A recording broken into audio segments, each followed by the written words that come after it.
Hi students. In this part, we'll see another grammatical item. Use unless or if not. Use unless or if not. Specifically in the higher secondary school examinations, that grammatical item is asked in paper, and that is one important structure we use in our day-to-day language.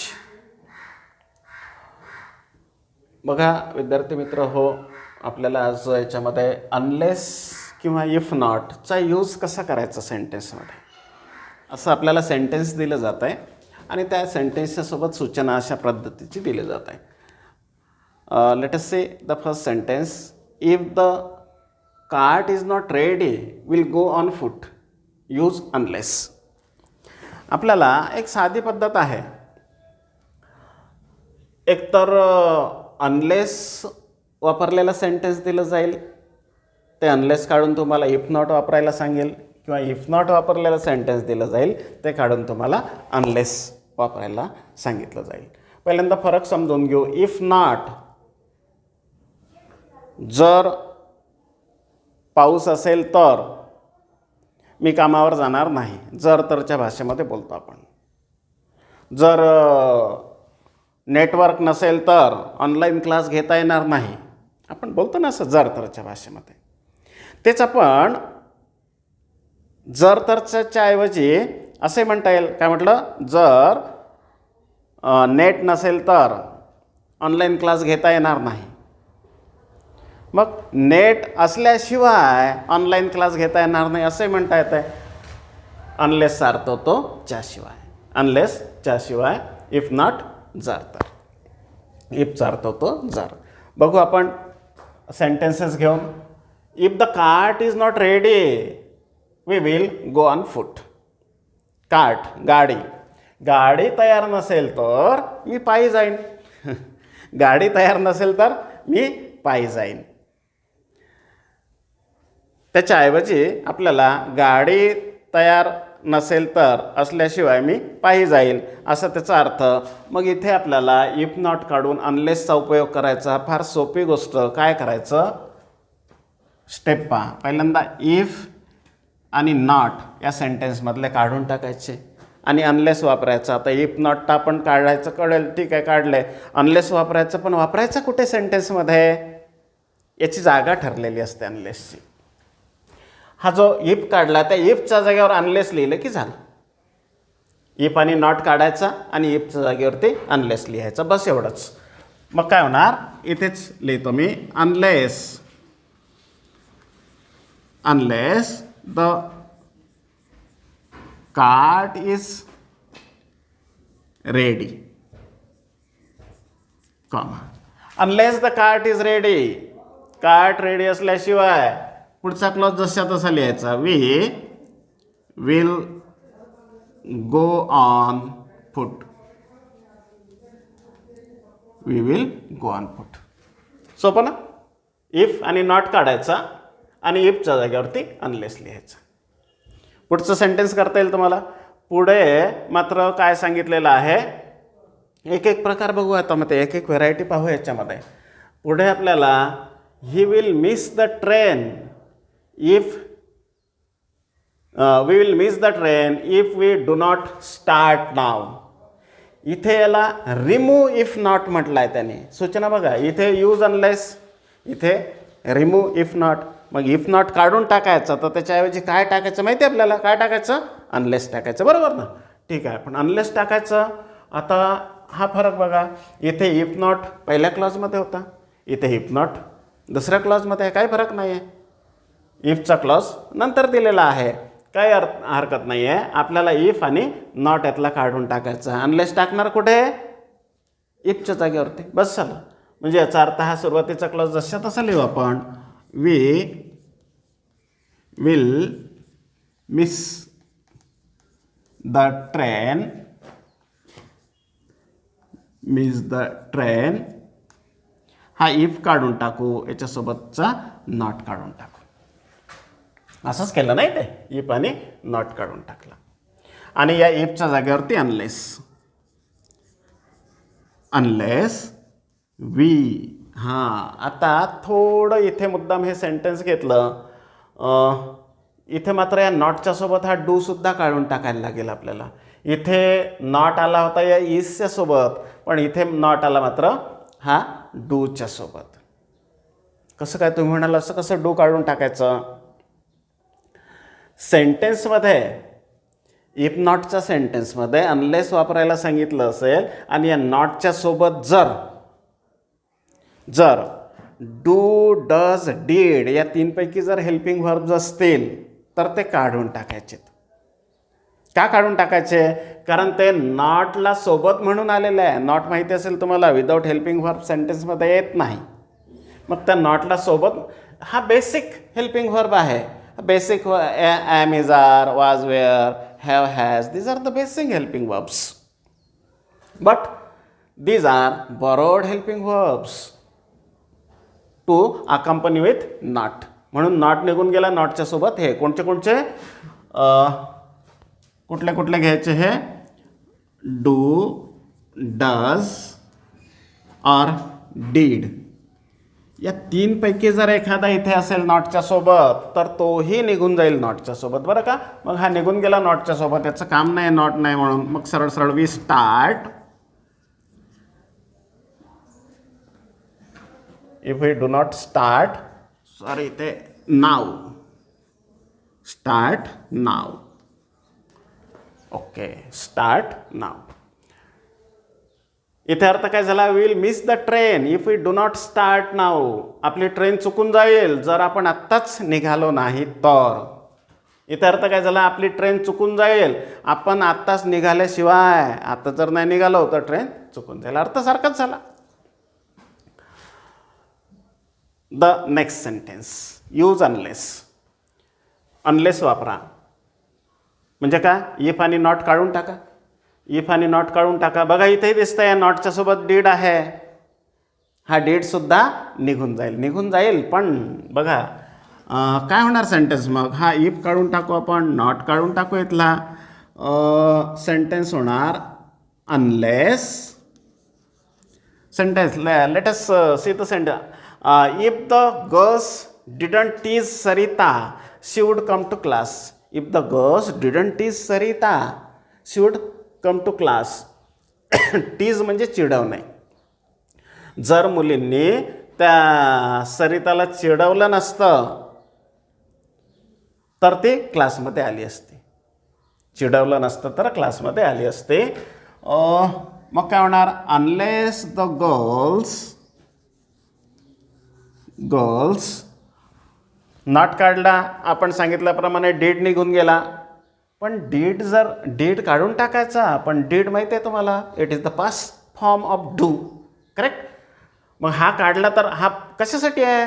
हा या नॉटच्या सोबतही आहे आणि tense पण दर्शवतो, past tense दर्शवतो. मग हा निघून गेल्यावर पास्ट टेन्स कसं काय दर्शवला गेला पाहिजे ना. मग हा जर काढला तर याच्या पुढचा जो मेन व्हर्ब आहे त्याला पास्ट फॉर्ममध्ये कन्व्हर्ट करायचं. मग काय? Unless the girls teased Sarita. पुढचा क्लॉज जशा तसा. She would come to class.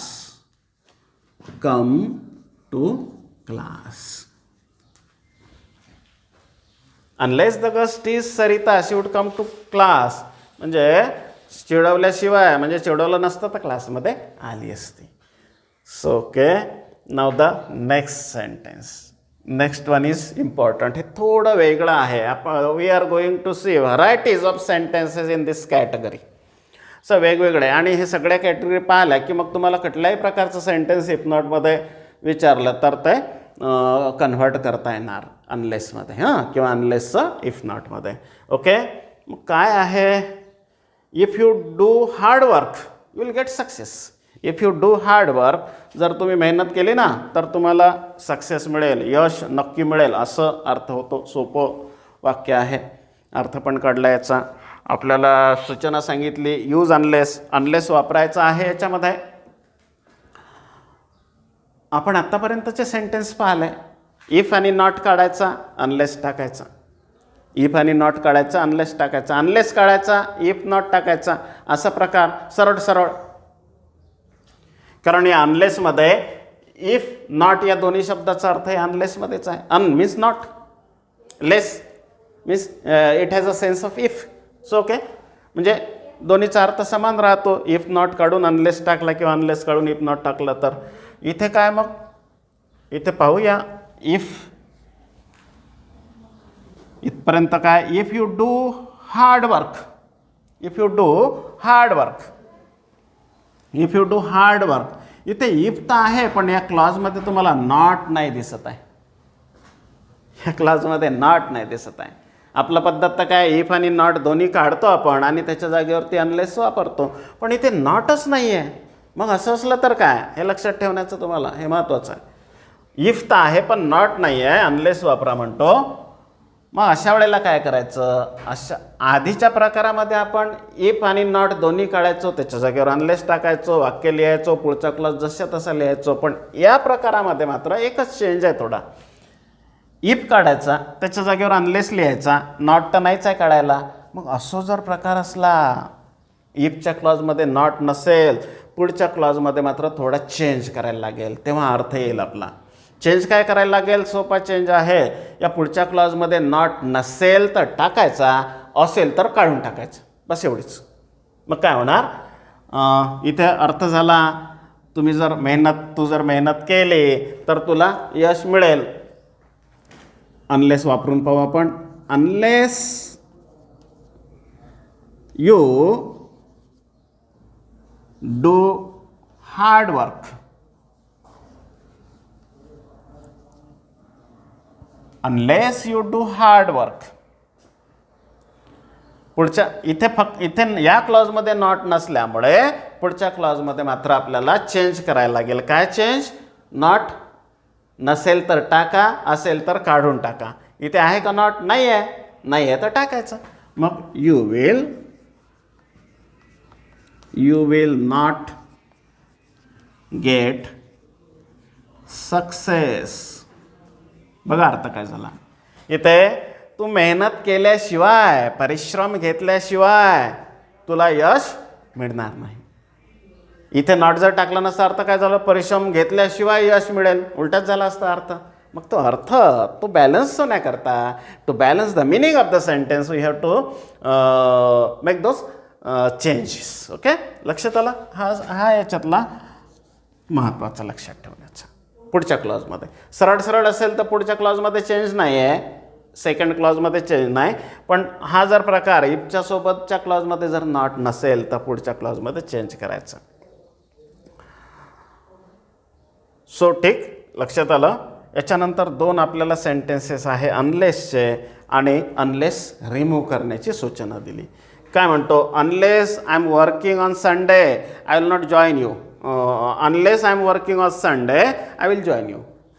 अर्थ काय, संडेला मी काम केल्याशिवाय, म्हणजे संडेला जर मी काम करणार नसलो तर तुला जॉईन होईल. अनलेस काढून टाका. अनलेस काढून टाका म्हणजे काय, इफ नॉट वापरा. मग इफ नॉट वापरा, जागा माहिती पाहिजे. हा अनलेसच्या जागेवर आपण इफ टाकणार. इथे इफ काढून अनलेस टाकलं होतं, अनलेस काढून इफ टाकू. नॉट कुठे टाकणार, नॉट कुठे टाकणार, लगेच नाही येत नॉट. नॉट नेहमी वाक्यामध्ये हेल्पिंग व्हर्बच्या नंतर येत असतो. नॉट नेहमी सेंटेन्समध्ये हेल्पिंग व्हर्बच्या नंतर येत असतो. वाक्यात हेल्पिंग व्हर्ब असेल तर त्याच्यासोबत नॉट लावायचा, नसेल तर we have to borrow the helping verb. आणि बॉरोईंग हेल्पिंग व्हर्ब माहिती आहे आपल्याला कोणचे आहे, डू, डज, डीड. या तीनपैकी एक बॉरो करायचा जो सूट होईल त्या ठिकाणी. पण इथे तर आहेच, मग आहे तर त्याच्यासोबत लावून टाकायचं नॉट. मग काय होणार, if I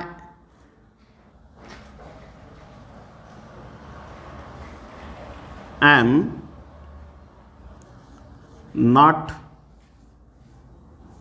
working. If I am not working, on Sunday.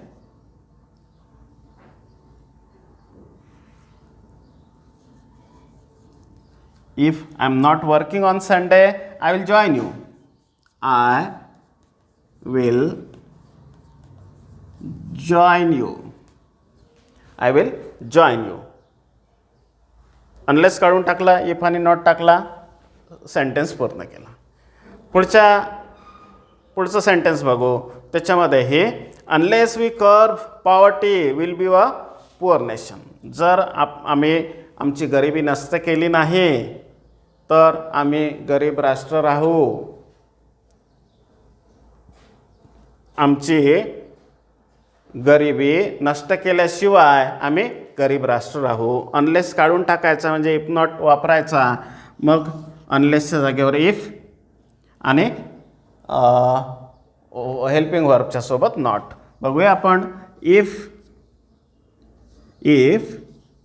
We, आता बघा वी सब्जेक्ट आहे, पुढचा व्हर्ब आहे, पण डायरेक्ट व्हर्ब आहे, याच्यासोबत हेल्पिंग व्हर्बच नाही आहे. मग हेल्पिंग व्हर्ब, मग नॉट कुठे लावायचा? नॉट तर हेल्पिंग व्हर्बच्या सोबतच लागतो. मग इथे हेल्पिंग व्हर्ब आपल्याला घ्यायला लागेल, बॉरो करायला लागेल. कुठला? डू, डज, डीड पैकी एक. आता इथे कर्ब आहे, प्रेझेंट फॉर्म आहे, एस प्रत्यय लागला असला तर डज घेणार आपण. इथे जर पास्ट टेन्स असला तर डीड घेणार. इथे प्रेझेंट फॉर्म आहे म्हणून do helping. If we do not curb poverty. If we do not curb poverty, पुढचा क्लॉज जसा तसा. इथे आपण अनलेस काढला, अनलेसच्या सोबत इफ आणि नॉट टाकला, बॅलन्स झाला सेंटेन्स. तर if we do not curb poverty we will be a poor nation.